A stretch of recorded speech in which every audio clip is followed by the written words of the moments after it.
I want to get to this last story, then I have to get out of here because I have to get ready to teach a class today and tomorrow. So I have a lot of work to do. I saw this story dealing with Marla Gibbs.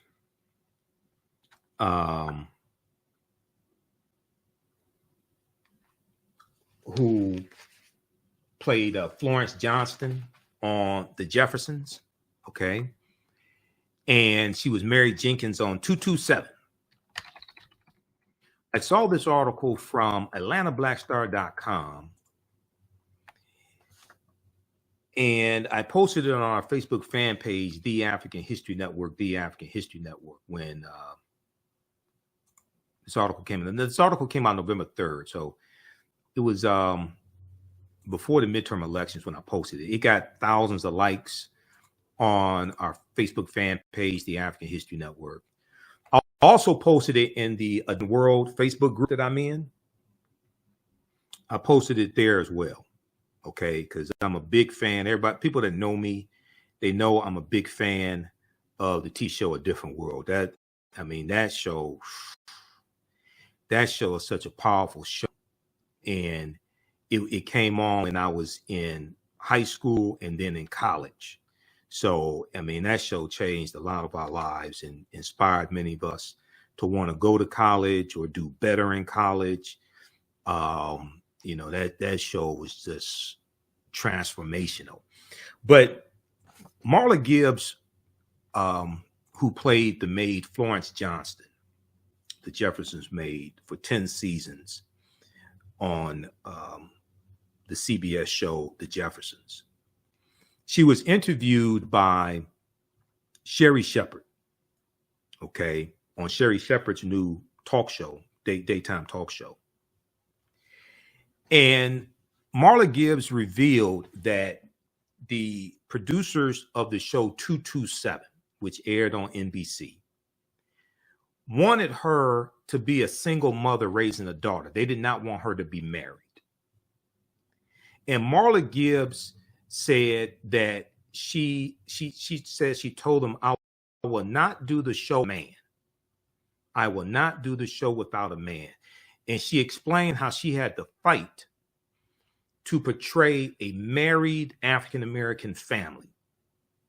And she fought to have an African-American husband on that show. And I like the show 227. I watched the reruns on Hulu. It was a really good show. I think it was better before Jackie Harry left. She also talks about how she fought to have Jackie Harry on the show play Sandra as well. Okay, so this is a fascinating story here. The legendary Marla Gibbs, who I think is underrated. She's 9 years old. She just got her star on the Hollywood Walk of Fame. I think Marla Gibbs is still underrated. Okay, but the legendary Marla Gibbs appeared on the Sherry Shepherd show, where she received praise for her beauty and groundbreaking career in entertainment. Now, the actress, best known for playing housekeeper Florence Johnston, now they misspelled her name, her character's name is not Florence Johnson, it's Johnston with a T. Okay, but we forgive AtlantaBlackStar.com. They do some good reporting. The actress best known for playing housekeeper Florence Johnston on the beloved sitcom The Jeffersons also played Mary Jenkins on 227. She was recently cast in season 19 of Grey's Anatomy. Grey's Anatomy is still on the air. And the Snoop Dogg produced film Bromates. The Snoop Dogg produced film Bromates. Now, Sherry Shepherd was present when Marla Gibbs received her star on the Hollywood Walk of Fame in July 2021. And Marla Gibbs said, "Oh, it was so fabulous." Gibbs said of her big day, "I never expected it. That was all Regina's idea," referring to Regina King, okay, who played her daughter, Brenda Jenkins, on the show 227. Here's a picture of Marla Gibbs here, 91 years old. Now, Marla Gibbs was also on the episode of, at least one episode of the TV show A Different World. She played the principal at the school that Whitley was a substitute teacher at. If you remember in season 6, she played the principal of the inner city school. Okay. They also had an episode in season 6 with Billy D. Williams on as well. Okay. And we know that Billy D. Williams had a cameo on The Jeffersons, and Florence Johnston was Billy D. Williams' biggest fan, right? Okay, so Sherry Shepherd clarified that fellow star Regina King was responsible for getting everyone on board with getting Marla Gibbs a Hollywood star. She said, quote, "They turned us down the first year," said Marla Gibbs, who feels much younger than she is. She said, "I think somebody got that wrong. I'm 30. I'm 30 years old," said the woman who jokingly turns that age every year. Turns 30 every year. It sounds like Jack Benny turned 39 every year. So Sherry Shepherd reminded the audience that Marla Gibbs brought the idea of the show 227 to Jefferson's creator, Norman Lear. It was Marla Gibbs who brought the idea of the show 227 to Jefferson's creator, Norman Lear. And Norman Lear was the developer of the TV show Good Times, which was created by Eric Monti and Michael Evans. And Michael Evans was the first Lionel on the Jeffersons. And Eric Monti and Michael Evans were writing partners.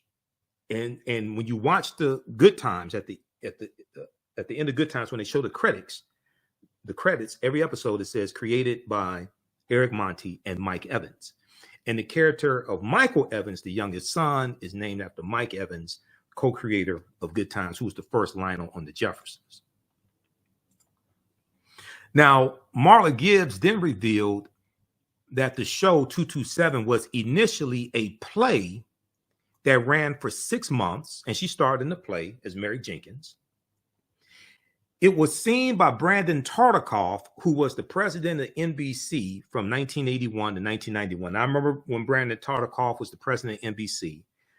And when The Cosby Show came out in 1984, NBC moved from last place to first place.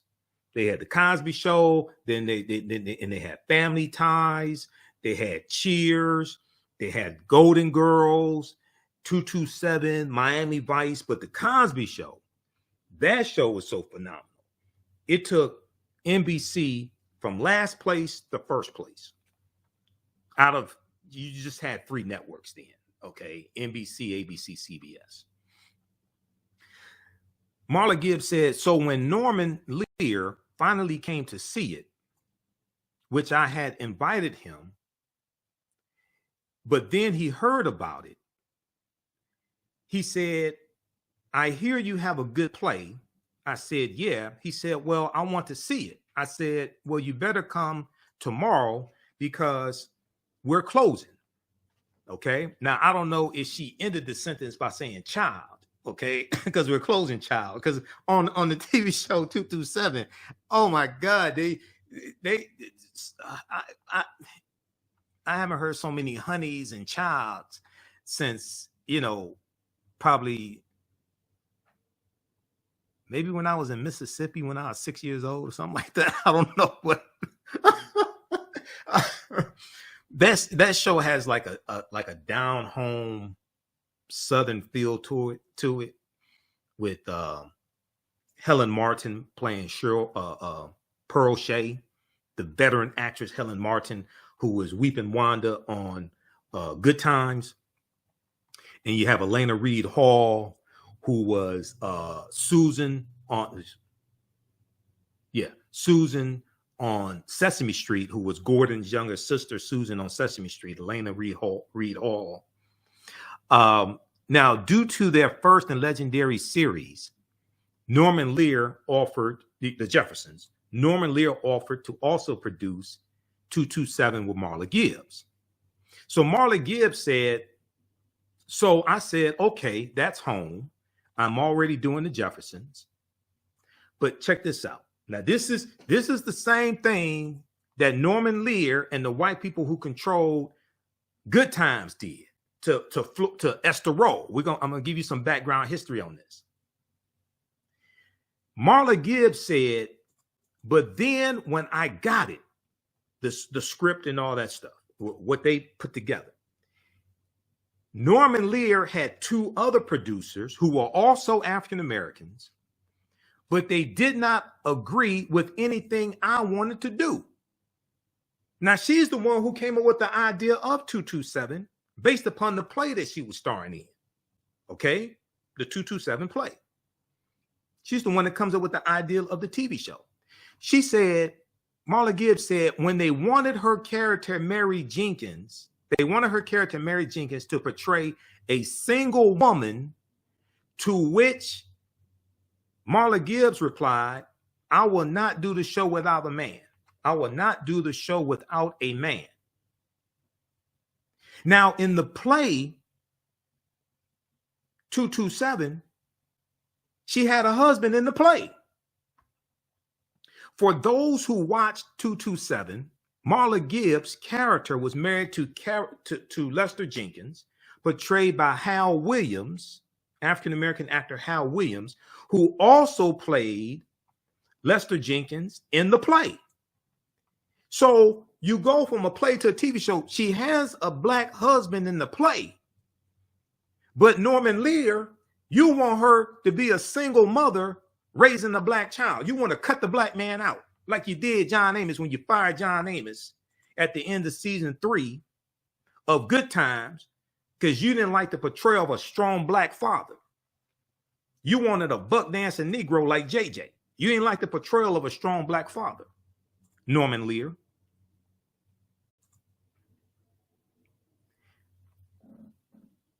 Their chemistry was already established between Marla Gibbs and Hal Williams, which made it easier to add lines and transform them into a series. The chemistry they had in the play made it easier to transform this into a TV series. Marla Gibbs had to fight for Hal Williams the same way she fought for actress Jackie Harry, who played Sandra Clark on the TV show 227. Now, Marla Gibbs used what power she had. And it may have been a little bit of power because we knew her from the Jeffersons, but she didn't star in the Jeffersons, right? She was the co-star. Sherman Hemsley, Isabel Sanford, they starred in the Jeffersons. The Jeffersons is a spinoff from All in the Family, okay?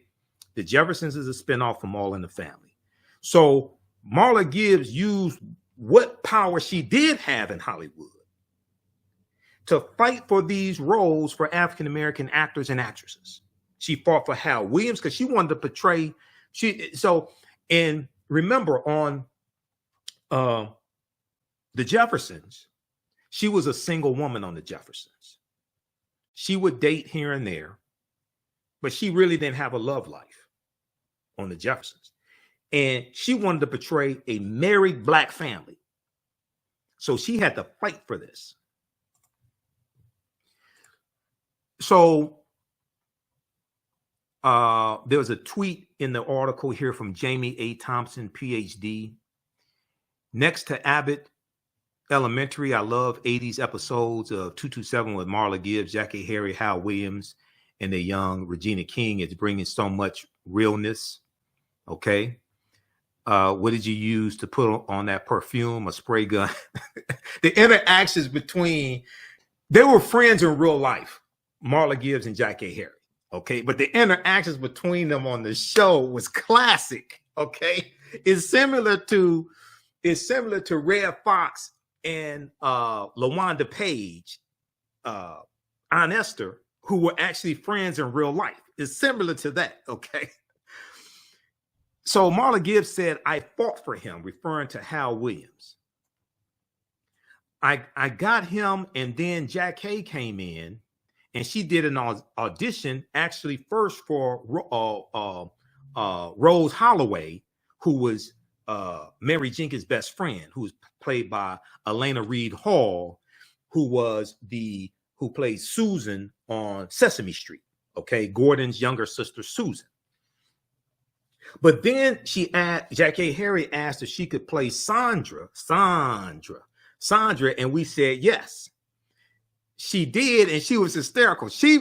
Jackie Harry played that role, and Jackie Harry blew up from that character of Sandra Clark. So much so, I remember when Jackie Harry was a guest host of the Tonight Show, Johnny Carson's Tonight Show, before when Johnny Carson was still hosting the Tonight Show. Okay, she was a guest host. It was one of the times when he wasn't on the show, and she blew up from that role of Jackie Harry. She also won an Emmy Award for that role as well. Okay. And then she's going to end up leaving the show 227 to do movies. Things like that didn't work out too well for her. She should have stayed on that show.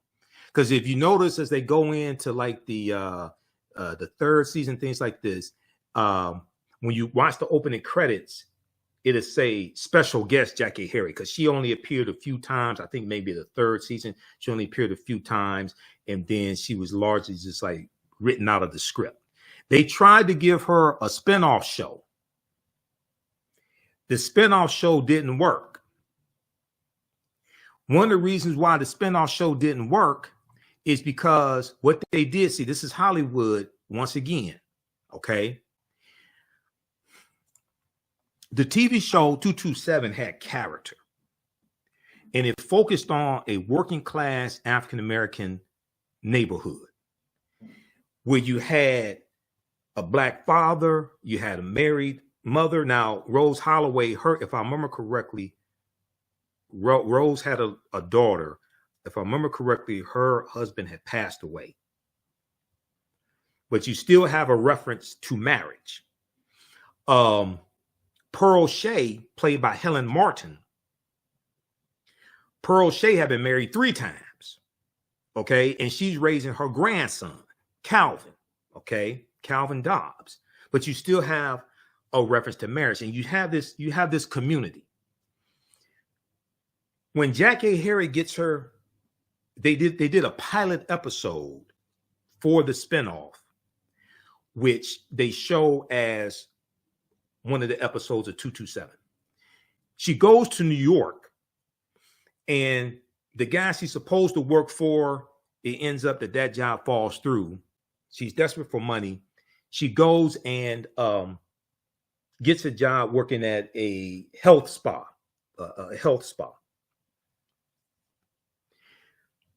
She's the only African-American character, except for one African-American guy who works at the health spa. All the other people are white. And she ended up not getting the show. They did a pilot. I don't think it tested well. But look at what they did. They built a loyal African-American audience, because we saw us and we saw this community, this Black family and this Black community. Then one of the stars of the show, you give them a spinoff and you drop her into a sea of white people. And you totally change the dynamics that drew us to watch 227 in the first place. When you do that, you also lock out a lot of African-American actors from opportunities, because you give those opportunities to white actors and actresses.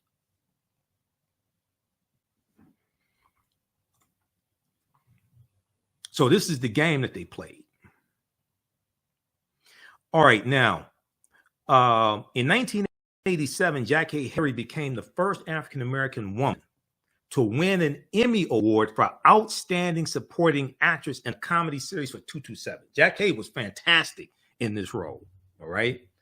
But Marla Gibbs said NBC did not want her to have that role. NBC wanted Cheryl Lee Ralph to play Jack A. Harry.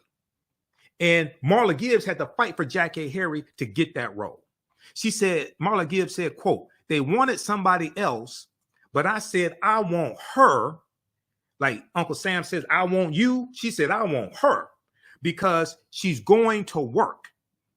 Marla Gibbs said, Jack A is going to work.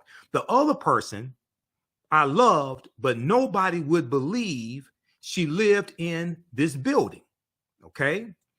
She was just sophisticated, Marla Gibbs insists, but Jack A was hysterical. Now, Jack A. Harry's historic Emmy win paved the way for Cheryl Lee Ralph, who's a fantastic actress also. When we first saw Cheryl Lee Ralph in the Bill Cosby, Sidney Poitier movie, A Piece of the Action, okay? And she was one of the high school delinquents, okay? Cheryl Lee Ralph, brilliant, brilliant actress. Jack A. Harry's win for Best Supporting Actress in the Comedy Series, the Emmy win, paved the way for Cheryl Lee Ralph to win the same award in early this year in 2022 in September. As previously reported, Cheryl Lee Ralph won for her role as Miss Barbara Howard on the hit comedy series Abbott Elementary. Jack A. Harry praised Cheryl Lee Ralph for being the second woman to do so and creating a full circle moment. Jack A. Harry, who also starred in the TV show Sister to Sister with Tia and Tamara Mowry, and she co-starred opposite Tim Reed, veteran actress Tim Reed, who we probably first saw on the TV show WKRP in Cincinnati, okay? 1970s, 1980s TV show about the radio station WKRP in Cincinnati. And there's actually a WKRP in Cincinnati. It's Channel 5. It's a TV station. I don't know if they have a radio station, but they do have a TV station. Okay. So we first saw him as Venus Flytrap, the cool, hip DJ. Okay. That made me want to work at a radio station too. Seeing WKRP in Cincinnati, that made me want to work in a radio station. Okay. And I'm a DJ now. Well, I'm not a DJ. I'm a radio show host, not a DJ. Okay. But we saw him then, and then we saw him on the TV show Simon and Simon as Lieutenant Downtown Brown. Okay. And then he did Frank's Place as well. All right. But he's a brilliant, brilliant actor, very versatile. So he goes from playing a cool guy like Venus Flytrap to playing somebody that's kind of nerdy and conservative, Ray, I think his name was Ray, on 227, one of the parents of one of the twins. So winning my Emmy was a career highlight, but it was also a lonely experience, said Jack A. Harry. She tweeted this along with a photo of herself with the Emmy she won. She said, Jack A. Harry said, for 35 years, I've been the only Black woman to win Outstanding Supporting Actress in a Comedy Series, but that all changes tonight. That all changes tonight. And it's a full circle. It comes full circle, hashtag Emmys. Now, in a second tweet, the 66-year-old Jack A. Harry confirmed that NBC wanted Cheryl Lee Ralph to play Sandra Clark instead of her. She said, quote, the network originally wanted at the Cheryl Lee Ralph, her Twitter handle, at the Cheryl Lee Ralph to play Sandra on 227, but I got the part and won the Emmy. I got the part and won an Emmy for it. Now, Cheryl Lee Ralph joins me as the second Black woman in this category, and deservedly so. I'm so excited for her hashtag Emmys win. Okay, so that's a great, great story.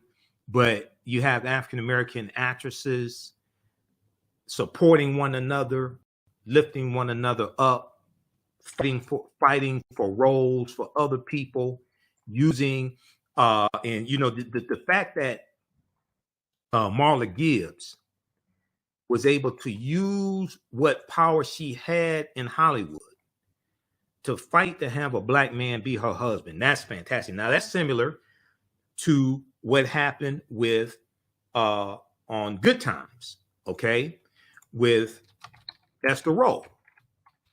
Now, the TV show Good Times was a spinoff of All in the Family, right? And sorry, TV show Good Times was a spinoff of Maud. TV show Good Times was a spinoff of Maud. Maud was a spinoff of All in the Family.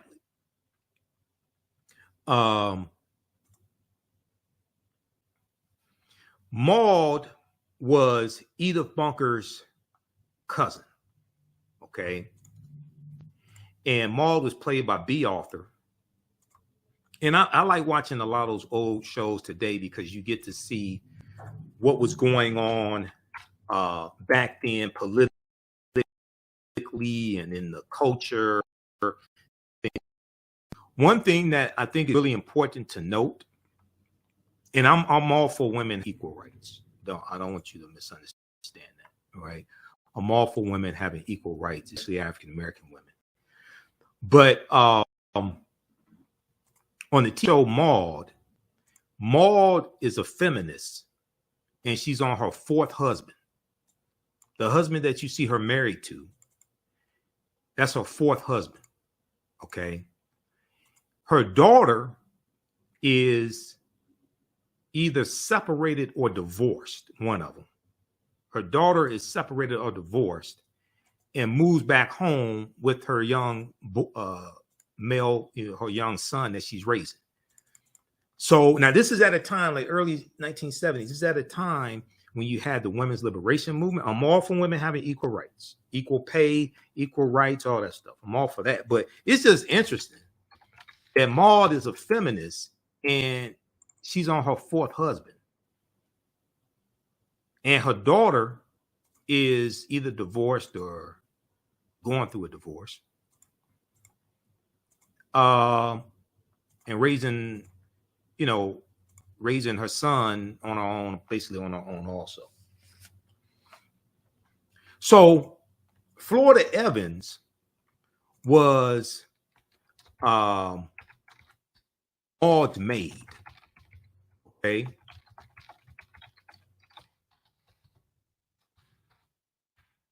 Florida Evans was Maud's maid, and she was married to a man named Henry Evans. Originally, it was played by a different actor, and then they brought in John Amos to play Henry Evans. So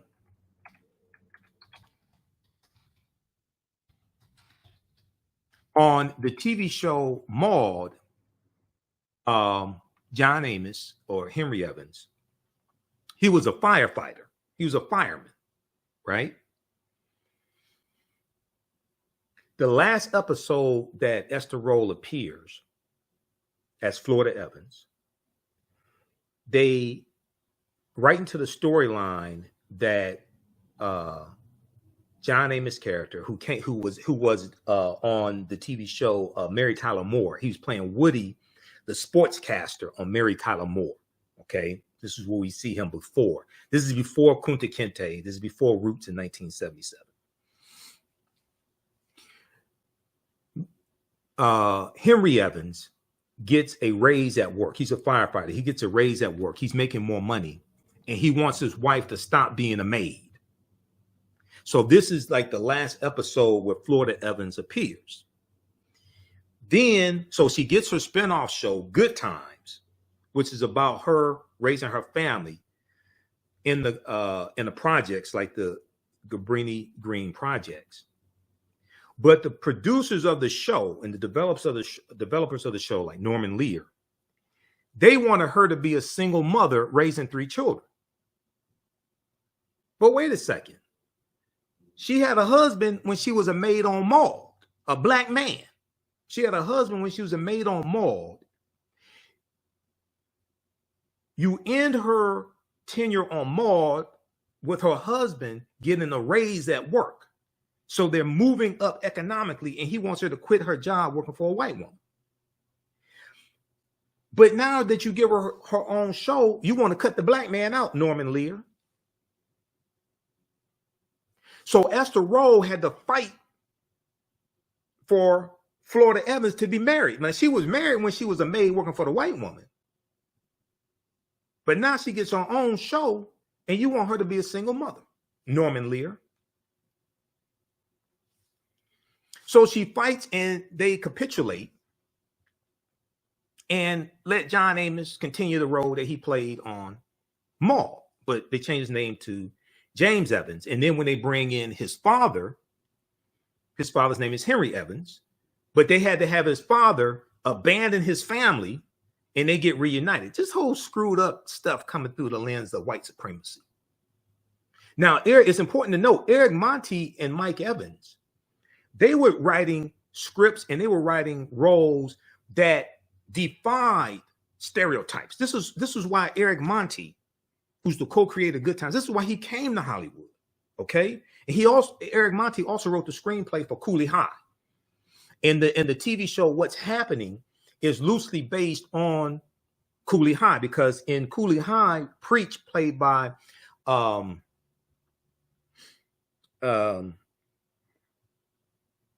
Thurman, who goes on to play Colonel Bradford Taylor on A Different World.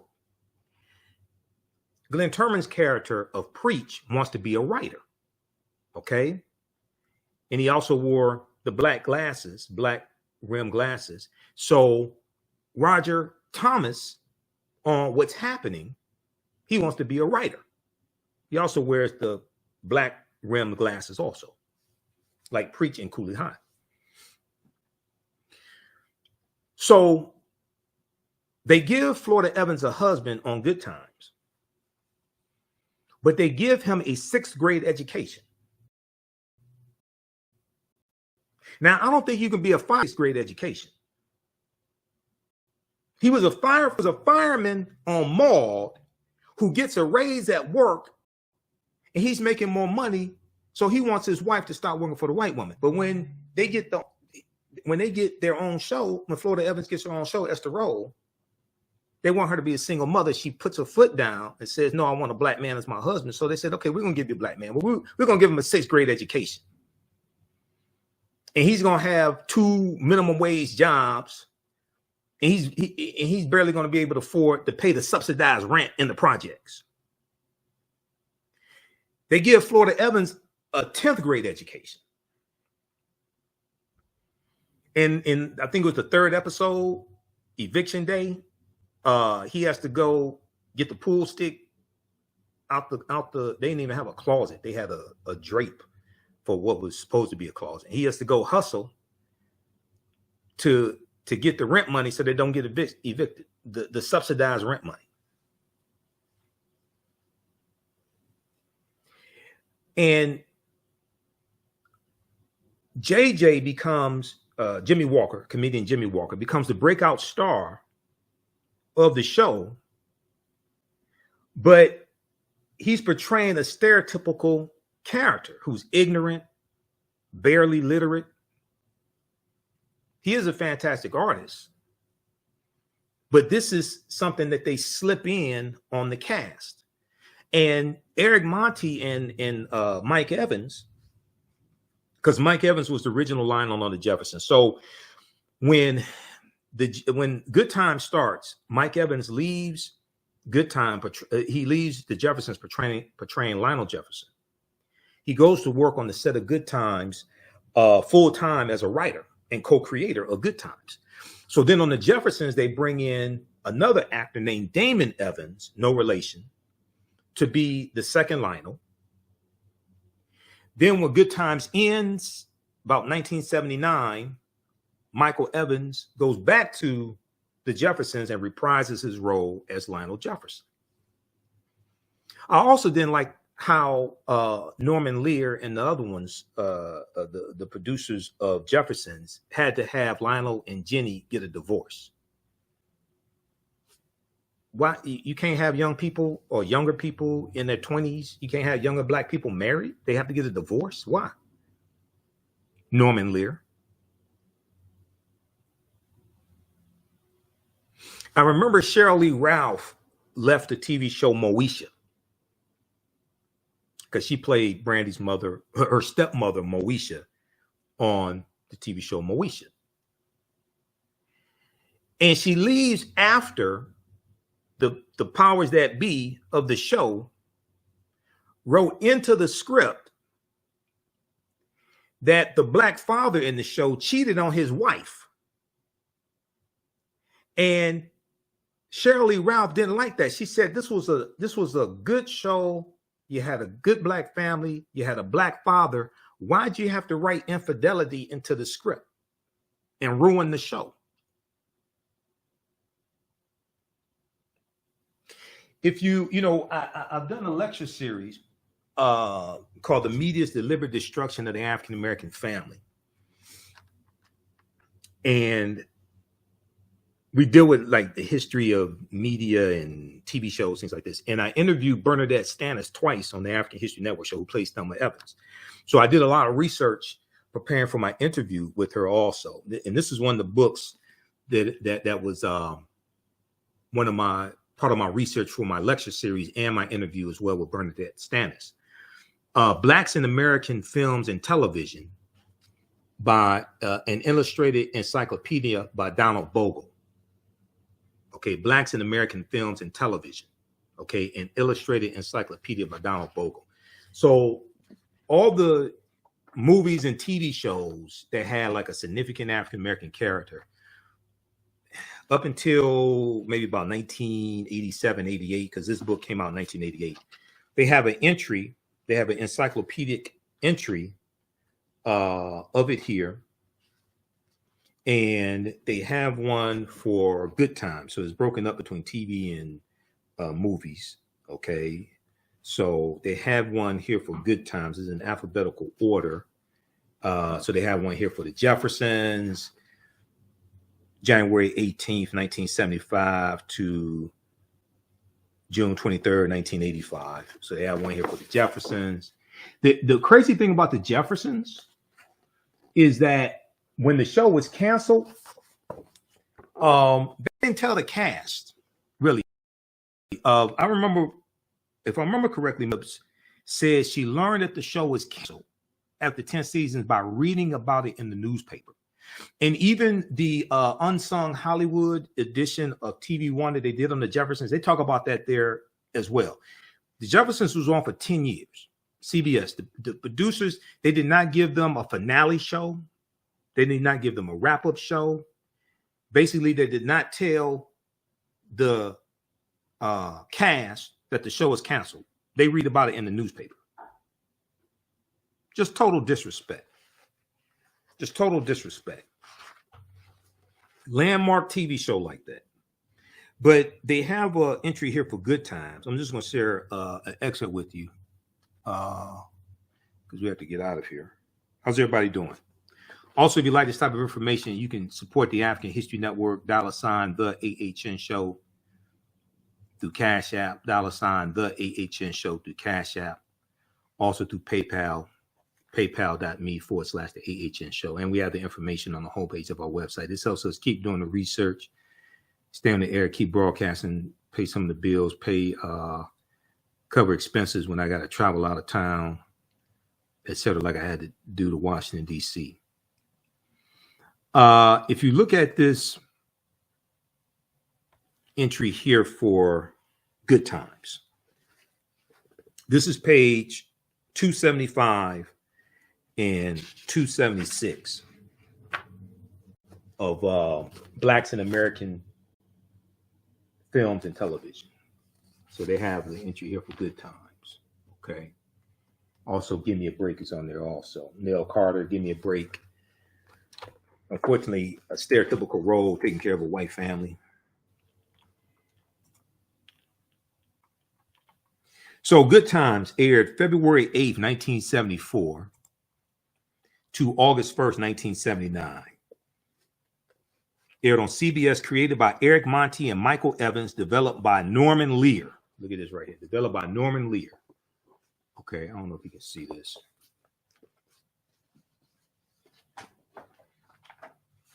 This book is coming apart. developed by Norman Lear. Okay.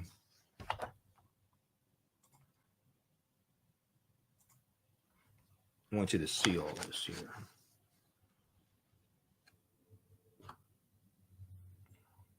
All right.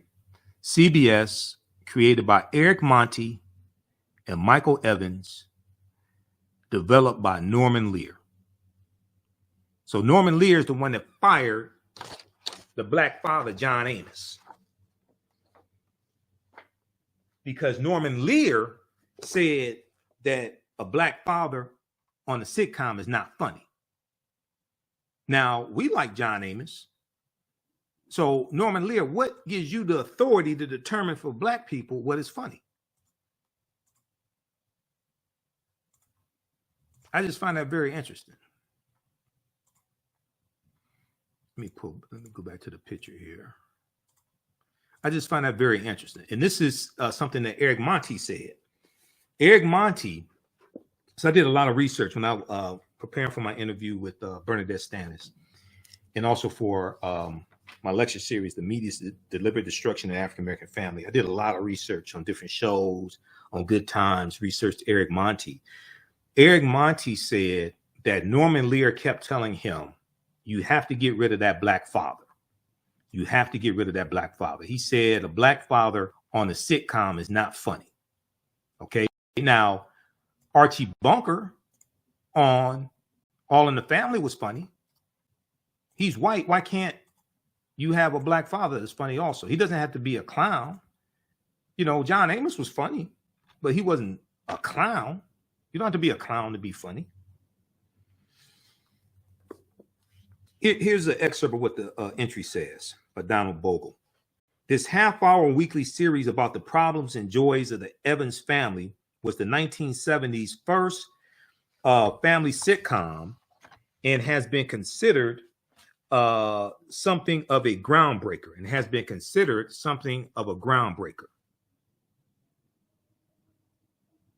which it was. This was the first depiction really of an African-American family we saw each week. Okay.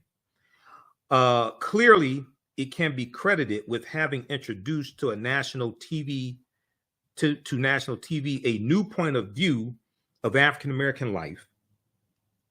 The series offered a portrait of an African-American family living in the slums, a tenement building on Chicago's South Side that is referred to as Cockroach Towers, quote unquote.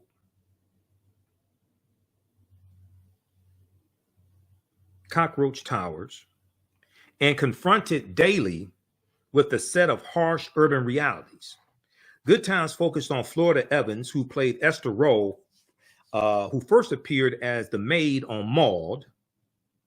Her husband, James, played by John Amos, and their three children, JJ or Junior, portrayed by Jimmy Walker, comedian Jimmy Walker, Thelma, played by Bernadette Stannis, and Michael, played by Ralph Carter.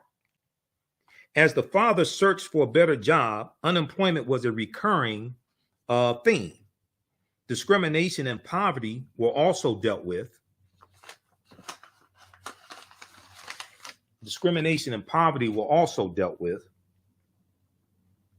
Disgruntled and angered by his economic plight, the father, James, announced in one episode, the president said he was going to bring us all together, but no one told us it would be on a bread line. So if I remember correctly, he's referring to President Gerald Ford after Nixon resigned from office. After Nixon resigned in August of 1974. He's referring to President Gerald Ford.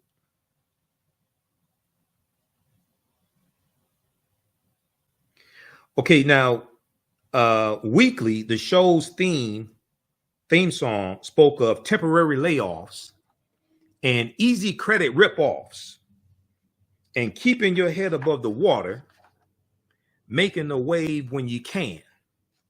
Temporary layoffs, okay? Also, it says hanging in a chow line, C-H-O-W, not hanging in a jiving. It's hanging in a chow line, like a food line, a bread line. Good Times managed to touch on some of the language, the rhythms, and attitudes of ghetto experience, seen at one point in some 18 million homes. The series seemed to elicit viewer identification from African Americans and whites alike, who saw the struggle for economic and social survival of the Evans family as being part of their own.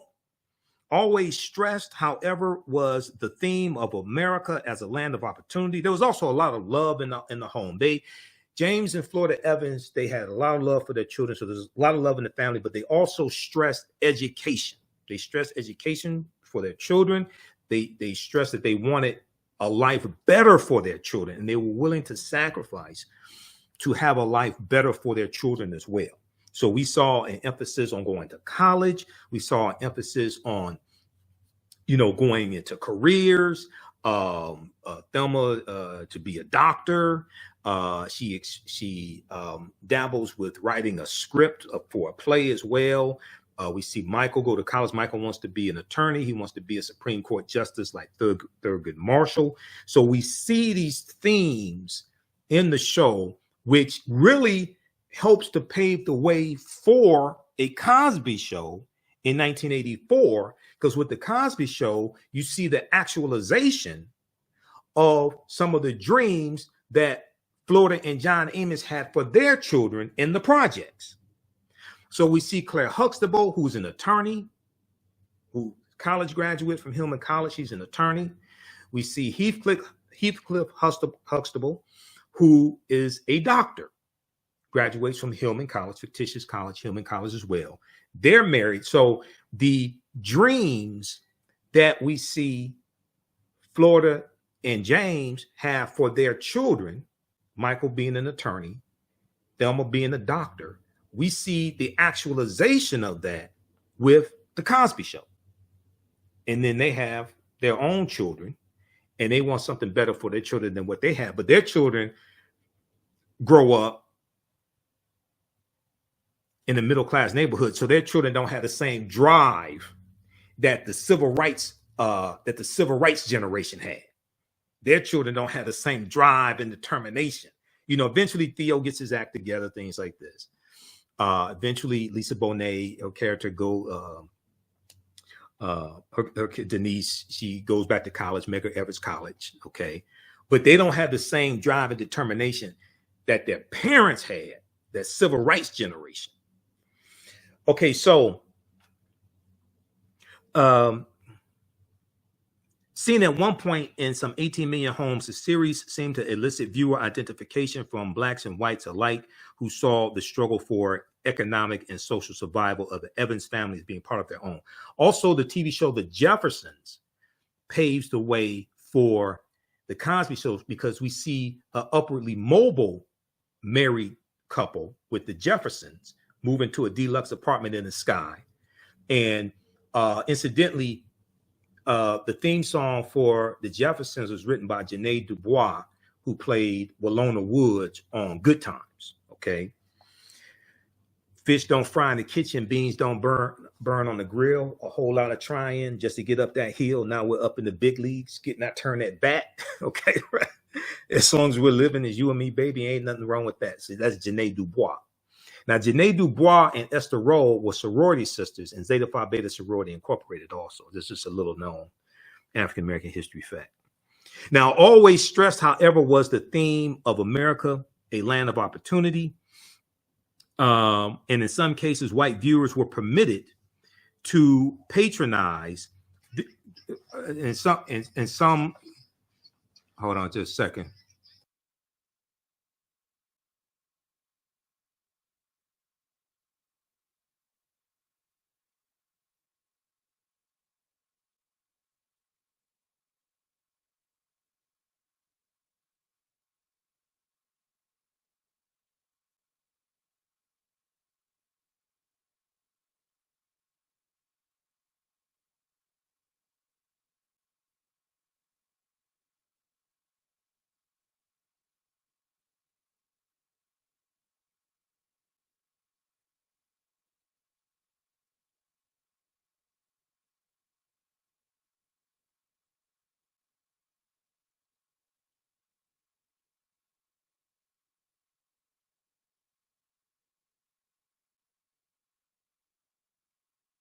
Okay. All right, we're back. We had a clip playing. Okay, now viewed today, the series seems very much a period piece with its shortcomings more than apparent.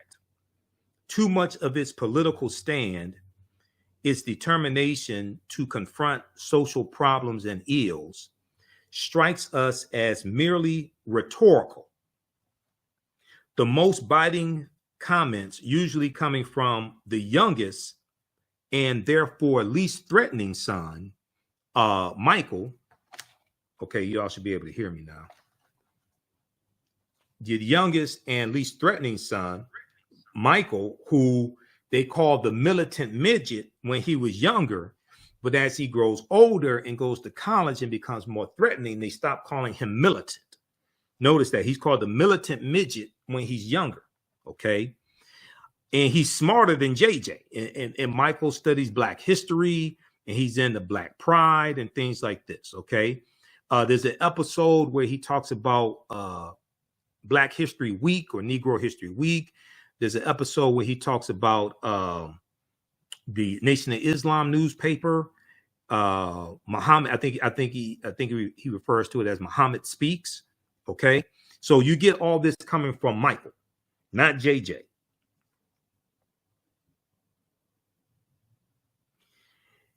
So Michael, who studiously keeps himself abreast of Black history and achievements, and who writes my favorite person school essays on Malcolm X and Jesse Jackson.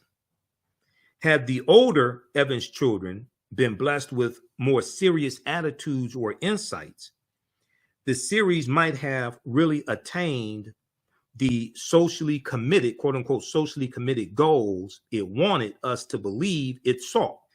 Instead, poor Thelma was used for the most part as a backdrop for jokes or for showcasing the problems of other family members.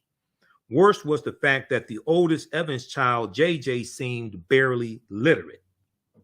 Repeatedly, the audience was reminded that JJ was an artist and supposedly talented young Black man trying to find a way, but Jimmy JJ Walker failed to communicate any type of artistic intensity or perceptivity, let alone something as fundamental as intelligence. What he became best known for was his trademark expression, dynamite, and his coon antics, Donald Bogle's term, not mine, quote unquote, coon antics, which were throwbacks to Step and Fetch It and Willie Best, but without any of the former's nihilistic poise or the latter's slyly acute sense of timing. Perhaps the most telling comments on JJ were made by Esther Rolle to Ebony Magazine. Now, this is Esther Rolle, who plays Florida Evans, who knows more about this basically than anybody else. And this is what she had to say about Jimmy JJ Walker. About Junior, James Evans Jr., JJ. Okay. I don't think she's attacking Jimmy JJ Walker. She talks about the change in his character and how the TV show started out being and what it ended up being. Esther Rolle said, quote, "I resent the imagery that says to Black kids that you can make it by standing on the corner saying dynamite. He's 18 years old, and he doesn't work. They do give him a job at the chicken shack, the chicken delivery place. And then at one point, he's working as an usher at the theater. He's 18 years old, and he doesn't work. He can't read or write. He doesn't think. The show did not start out to be that. The show did not start out to be that. Little by little, they have made JJ more stupid and enlarged the role. So they gave him more airtime. Is this because this becomes a huge hit? Okay. At one point, seen in 18 million homes. That's unthinkable today. Most TV shows today are not seen in 18 million homes. And then there was they had the Good Times trading cards like Topps baseball cards. They had the Good Times trading cards. Also, Jimmy J.J. Walker had his own dial, the JJ dial, and it was because I had one when I was a kid. They had a stuffed dial, and they had a J.J. Walker dial, had his hat, everything, and they had a cord that you pulled in his back, and it said it had recorded messages of J.J. Walker. Okay, and one of them was Dynamite, and I don't remember the other ones that they said, but I remember Dynamite because I had the dial when I was a kid, right? So Esther Rolle goes on to say, negative images have been quietly slipped in on us through the character of the oldest child. And she talked about how that's not how the show was originally supposed to be. That's not how the show started out, but this is how it ends up. Okay. And as he becomes a fan favorite and people wait for him to say Dynamite each episode, he becomes really popular. He gets more screen time. Okay, so read the rest of this here, page 275 and 276 of this book here, Blacks in American Films and Television, an Illustrated Encyclopedia by Donald Bogle. Okay, you got Red Fox right here. You have Eddie Murphy, Beverly Hills Cop, all of that. So fantastic. That's out of print. I don't even take that out the house anymore. That thing's out of print. Okay.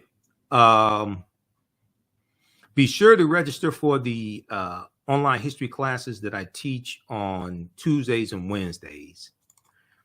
And you're going to learn so much in these classes. You'll never look at history the same way. On Tuesdays is Ancient Kemet, the Moors, and on Tuesdays is from the Civil War to the Civil Rights Movement and Black Power, 1865 to 1968. And on Wednesdays, it is Understanding the Transatlantic Slave Trade, what they didn't teach you in school. Understanding the Transatlantic Slave Trade, what they didn't teach you in school. We also talk some about the film Black Panther. So some of the slides I showed you when we talked about Black Panther, Wakanda Forever. Some of those slides are from the presentation that we do, or some of the slides that we use in the class. We go through and look at thousands of years of history and what leads up to the transatlantic slave trade taking place. And let me see here. We got a brief overview here for the sake of time.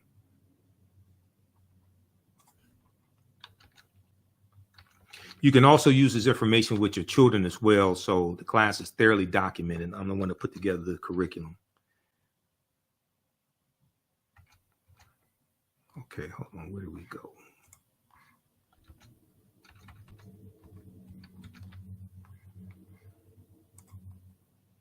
Okay, let me bring up the okay, so here's the introduction to our Wednesday class, Ancient Kemet, the Moors, and the Ma'afa, Understanding the Transatlantic Slave Trade, what they didn't teach you in school.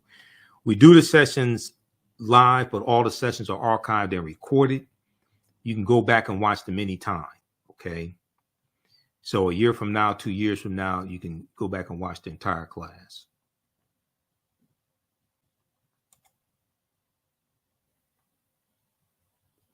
So we can't start studying our history in slavery, even when we study the transatlantic slave trade, okay? Even when we study the transatlantic slave trade, we have to deal with thousands of years of history that leads up to the transatlantic slave trade taking place.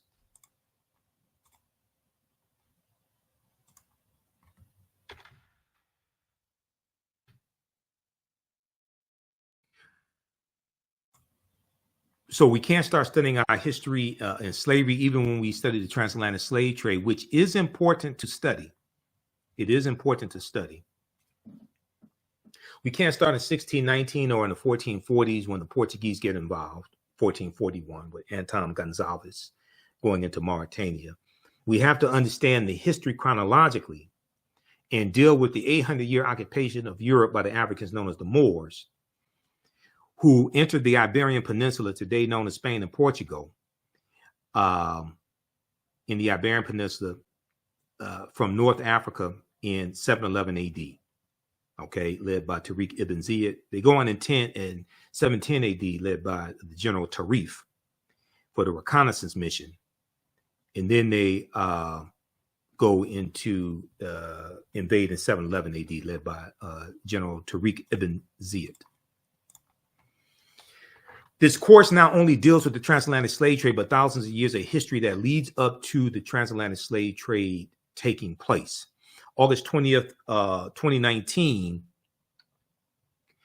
marked the 400th year anniversary of those 20 and odd Africans who came into Point Comfort in Virginia, August 20th, 1619 in Virginia, and what would later be the colony of Virginia. Okay, and it's really at Hampton, Virginia, not Jamestown.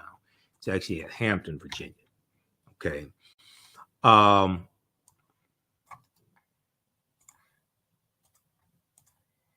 So there's a section that we deal with in the class that deals with how, like, most of what you thought you knew about August 20, 1619 is wrong. This year was known, now 2019 was known as the year of return, as many African Americans were reconnecting to Africa and traveling to Ghana and other West African countries. When we discuss the transatlantic slave trade, we have to first understand that African people are the original people of North, Central, and South America, and have been in the land we call the United States of America at least 51,700 years. We were here even before Native Americans came into existence. This does not mean the transatlantic slave trade did not happen. It means we have to understand thousands of years of history that take place before the transatlantic slave trade happened. So we deal in the class the 800-year occupation of Europe by the Africans known as the Moors, shocking archaeological discoveries that are causing the scientists and archaeologists, et cetera, to rethink everything. We look at insurance companies that took out insurance policies on slave ships and enslaved Africans on the plantations, Freemasonry, America and the Founding Fathers, origins of the term America and Africa. There's so much history we look at in this class. What was the transatlantic slave trade? What were some of the events that led up to it? What role did Christopher Columbus play in laying the foundation for the transatlantic slave trade? When did Africans first come to the U.S. as slaves as well? We look at Asar, Aset, and Heru, who the Greeks called Osiris, Isis, and Horus, the link to ancient Kemet, Egypt, and early Christianity, Freemasonry in America, the fake Willie Lynch letter of 1712. We look at work from my friend, Dr. David Imhotep, that wrote the book, The First Americans Were Africans, Documented Evidence. We look at who the Khoisan people are as well. We look at the people of the Andaman Islands, also the Jarara, or the Adamanese. And we go through and look at different archaeological discoveries, like on the Greek island of Crete in 2010, they developed stone tools that date back at least 130,000 years ago. We look at the lost city of Egypt called Tanis Heraklion that was revealed in 2003. And this city was swallowed into the sea about 800 years ago or so. And they found 16-foot tall statues, 700 anchors, all of this at the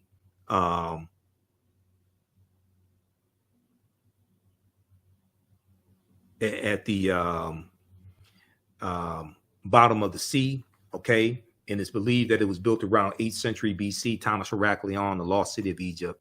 We show you some of the things that were found at the bottom of the sea as well. We look at archaeological discoveries like this one here that came out in June 2017 in Morocco, where they found skeletal remains of Homo sapiens that date back between 300,000 and 350,000 years ago, 100,000 years before the oldest human remains that they found that date back 195,000 years ago in Ethiopia. So they keep having to push the timelines back. Okay, they keep having to back that thing up. Juvenile had a song, Back That Thing Up. When these archaeological discoveries come out, they keep having to back that thing up. They keep having to push the timelines back. So the deeper they dig, the blacker the planet gets, the more research they do, the older we get. Okay, we talked about the Olmec heads in Mexico, and also we cite Dr. David Imhotep and the first Americans were Africans, documented evidence that makes the link between the Mandinka of West Africa and ancient Egyptian culture and the Olmec connection. Okay, we look at civilizations before Columbus comes to the land we call the United States of America as well. All right. An African presence in early America before Columbus and slavery. And this was an article that Runoko Rashidi wrote for AtlantaBlackStar.com. We look at the lost city of Egypt, dazzling Aten, that was just discovered in 2021, dazzling Aten, the lost city of Egypt. So we go through and look at all this history. We deal with the Druids. And one of the books that we use in the class is Egypt on the Potomac by Tony Browder, as well as Nile Valley Contributions to Civilization. We look at Egypt of the West, which is what the U.S. is known as. There's also a link between Memphis, Tennessee, and Memphis in Egypt. But when we look at the Washington Monument, the Washington Monument is an ancient African symbol called a tekken, okay? And the layout of Washington, D.C. is a copy of the layout of ancient Egypt. My friend Tony Browder deals with this in his tours of Washington, D.C., called Egypt on the Potomac, as well as he documents this in his book, Egypt on the Potomac also. And that's one of the books that we use in the class. Now, you don't have to buy any of these books in the class. I show on the screen excerpts of the book. We use the books as reference. You don't have to feel obligated to buy any of these books. There are about 1,200 Tekhenu all throughout ancient Kemet. We see Tekhenu from Kemet have been taken to London, England, Paris, France, and New York City. There's a good article from FaceToFaceAfrica.com called Cleopatra's Needle, how 3 ancient Egyptian obelisks ended up in New York City, London, and Paris, France. We deal with the mythology of Osar, Aset, and Heru, who the Greeks called Osiris, Isis, and Horus. This is the first Holy Trinity. Okay. And on page 17 of Egypt on the Potomac, Tony Browder says there were approximately 1,200 Tekhenu built in Kemet in ancient times, but only about a dozen are found in Egypt today. Many of the Tekhenu removed from Egypt are now in Istanbul, Turkey, London, England, Paris, France, Berlin, Germany, New York, Rome, Italy, Vatican City, and elsewhere throughout the world. The Tekhenu for plural, are now called obelisks by their new owners, and few know their origin or that they symbolize the resurrection of the African king or Nesubiti Asar in the mythology of Asar, Aset, and Heru. He talks about this on page 17 of Egypt on the Potomac. Okay, we deal with the African influence in Star Wars as well, which is based upon the Assyrian drama. When we look at Freemasonry, the word Mason is derived from the Latin words mass and sun. Mason means child of light and expresses the desire to pursue light, which is a metaphor for the sun, which symbolizes knowledge. Okay, the term child of light or sons and daughters of light was first used to identify students who had completed 42 years of study in the temples of ancient Kemet.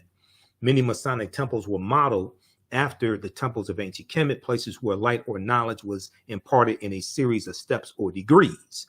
So Browder talks about this on pages 18 and 32 of Egypt on the Potomac. So the concept of going to, first of all, the liberal arts colleges, that concept comes from the Grand Lodges, the House of Life, the Per Ankhs in ancient Kemet, okay, where the initiates will study for 42 years and they learn 360 degrees of knowledge. And George G.M. James talks about the 7 liberal arts in Stolen Legacy, the rhetoric and the logic and the arithmetic, things like this. Okay. So the concept of going to a institution of higher learning and getting your credentials in a series of degrees, that comes from ancient Kemet, ancient Egypt. Okay. So this is just a sample of the type of information that we cover in the classes. And it's a visual class. I do a PowerPoint presentation. We have book references, articles, video clips, all of this. All right. So I put together the class, the curriculum, all of this. Did you know 50 of the 56 signers of the Declaration of Independence were Freemasons, and 13 of the 39 signers of the U.S. Constitution were Freemasons? Now, Masonic temples are considered houses of light or temples of learning. The term Mason, child of light, is a direct reference to the highest degree of the Kemetic education system. The 33 degrees of instruction within Freemasonry represent a fraction of the 360 degrees of instruction that comprised the ancient Kemetic system of education. Freemasons have held positions of influence and power throughout the world for over 200 years. Check out page 33 of Egypt on the Potomac by Tony Browder. So then we deal with the Offset. We look at some of the different Neteru, Offset, and Heru, who was the first Ka-Rest.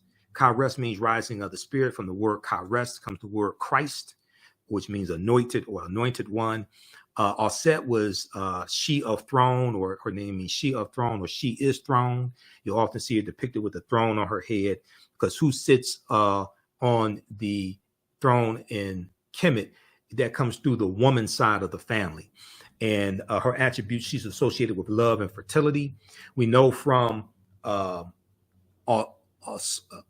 and Heru, you get the Black Madonna and Child, which was worshipped all throughout Europe, even before the Moors going in 711 AD. The Black Madonna and Child was worshipped all throughout Europe. And then as you have a rise in European powers coming out of the Dark Ages, going from like the 1300s into the 1400s, and as they start to explore and conquer people's lands and extract the mineral wealth and build up Europe, as you have a rise in European powers, you have a rise in European phenotype, the European phenotype, and you have historical and religious figures get reinterpreted as European that were traditionally African figures. So you go from the Black Madonna and Child that's African, you go to the White Mary and Jesus. And then Michelangelo paints the Sistine Chapel, I think in the 17th century. He shows his aunt and uncle he uses aunt and uncle as the image of, as the model of Adam and Eve, depicts them as Europeans. He depicts God as being a European, etc. Okay. So we go throughout history and look at all this. We look at Saint Nicholas, who was African as well. And we look at what are patron saints also. And then we look at why Christmas is celebrated on December 25th and understand that history, because nowhere in the biblical text, now this may go outside the circumference of some people's awareness, just because you never heard it before or disagree with it or don't like it does not mean it's not true. It just means you have to do some research to understand what I'm talking about. Nowhere in the biblical text does it state that Yeshua or Jesus the Christ was born on December 25th, because the letter J wasn't created until 1630 AD. So when you look at the word Jesus in the dictionary and you look at the etymology of the word, it takes you back to the Hebrew Yeshua with a Y, because the letter J didn't exist. Okay, the English language didn't exist in BC time. Okay, so we look at why Christmas is celebrated on December 25th. We also deal with the film Black Panther and the African influence in the film Black Panther. Like the Panther deity Bast comes from Bastet, the Neter Bastet, which was worshipped in ancient Kemet, ancient Egypt. And she was a goddess worshipped in the form of a lioness at first, and then later a cat. So it had a woman's body and a cat's head, a black cat. Bastet was the Neter, or goddess of warfare in Lower Kemet, worshipped as early as the Second Dynasty, 2890 BCE, before the Common Era. So we go through and look at the film we deal with the film Black Panther and what Wakanda means, because Wakanda is a real word. Wakanda, we see that in the Omaha Ponca and Sioux Indian languages. It means possesses secret powers. We also see it in the Osage language as well. In Wisconsin, there is a Wakanda Water Park in Wisconsin. Okay, so Wakanda is a deep word. It's, even though it's a fictitious country in Central East Africa, somewhere around Rwanda or Uganda, it's a deep word as well. And it's a Kikongo word. It's an African word in the Kikongo language, which is a Bantu language, and it's in reference to family. We deal with Hannibal Barca and the Punic Wars, the Battle of Cannae, 216 BC. Also, we talk about Carthage, the Carthaginians, descendants of the Phoenicians. We deal with a lot of that history. We deal with Publius Cornelius Scipio, who takes the surname Africanus after the Battle of Zama in 202 BC, because his family last name was not Africanus, it was Scipio. And Africa in reference to the Afri is not named after Publius Cornelius Scipio Africanus. He takes his surname Africanus after the Battle of Zama in 202 BC, where he defeats Hannibal Barca and conquers Carthage. Okay, so I hear a lot of people say, "Oh, Africa is named after a Roman general." No, it's not. You have to do more. You have to do more research. Please, please, please, people, please do more research. Okay. So we talk about different African civilizations, Axum and Carthage and Great Zimbabwe, things of this nature. We go through and look at that. We deal with the African Moors going into the Iberian Peninsula and going into Al-Andalus, which is the southern portion of Spain where they settle. Al-Andalus, which means, loosely translated, is in reference to walking in the spiritual path or walking in the spiritual light. Okay, so we go through and look at that history and what leads to the Moors losing control. Also, in January 2nd, 1492, they lose their last stronghold, Granada, in Spain. General Tariq ibn Ziyad, 711 AD. So we go through and look at all that history. Also, look at Saint Maurice, the patron saint of Germany. We discuss the national flags of Corsica and Sardinia, and why they have African Moors heads on the national flags of Corsica and Sardinia. We look at Ghana, Songhai, and Mali, also the three great West African kingdoms. We deal with Christopher Columbus, and you got to understand the transatlantic slave trade. You have to deal with Columbus and his 4 voyages. Columbus never comes to the land we call the United States of America. The closest he comes here is Cuba, which is 90 miles away. But you got to deal with Columbus.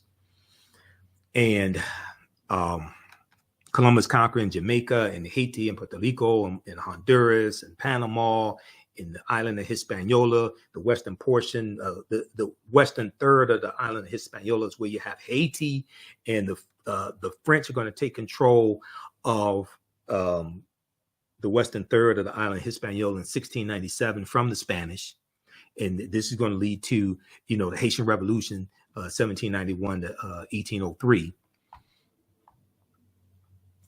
But then we go through and study the transatlantic slave trade. Okay, and look at this chronologically. Look at things like Dum Diversas, the Doctrine of Discovery, etc., 1452. Okay, look at what are papal bulls, because you got to understand all these things to really understand the transatlantic slave trade and how it evolves. And then also when the British get involved in the transatlantic slave trade in 1562 with Sir John Hawkins. Okay, so this is just a sample of what we cover in this 10-week online class. So I teach this class on Wednesdays, 7 p.m. usually 7 p.m. to 9 p.m. Eastern Standard Time. Visit our website, TheAHNShow.com. You can register for it right now. We do the sessions live. All the sessions are archived and recorded. Classes on sale, $60, regularly $130. So even a year from now, 2 years from now, you can go back and watch the entire class. And then on Tuesdays, I teach from the Civil War to the Civil Rights Movement and Black Power, 1865 to 1968. Okay, you can use this information with your children also, and it takes a lot of work to teach this class. It takes a lot of preparation each class, even though I've been teaching Understanding Transatlantic Slave Trade since 2017, on and off since 2017. It takes a lot of work and time to do each class. So we definitely appreciate your support, and this helps support the African History Network and what we do as well. So we posted the link here, and we have the link to the courses on the courses page of our website. And the bundle pack is the best value. That's on sale, $100, the bundle pack. All right. Okay. And then on Tuesdays, we teach from the Civil War to the Civil Rights Movement and Black Power, 1865 to 1968. That's on Tuesdays, usually 7 p.m. to 9 p.m. I don't take attendance. You can see me in class. I can't see you, but we do have a live text chat so you can ask questions, etc. All right, look, we have to get out of here. You can support us also through Cash App and PayPal, and we have the information on the homepage of our website. Those in the Detroit area, be sure to come to the lecture I'm doing on Black Panther Wakanda Forever on Saturday, November 19th at the Hannon Center near Wayne State University. Okay. We have to get out of here. Remember, the African History Network, we focus on educating, empowering, and inspiring people of African descent throughout the diaspora and around the world. Because right now, it's correct wrong behaviors, not over till we win. Wakanda forever. And we'll talk to you next time.